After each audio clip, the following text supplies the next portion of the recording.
La llibertat d'expressió per tu què és?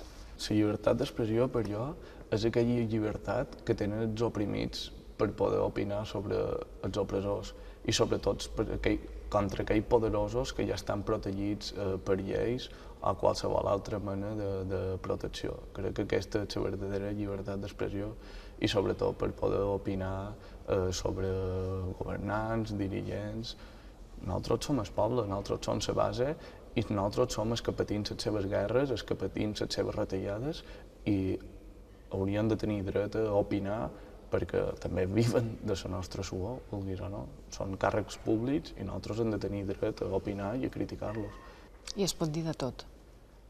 Sempre que, des del meu baix punt de vista, com a comunista que sóc, crec sempre que no ataquis minories socials o grups en risc d'exclusió social, com per exemple les dones, la comunitat LGBTI,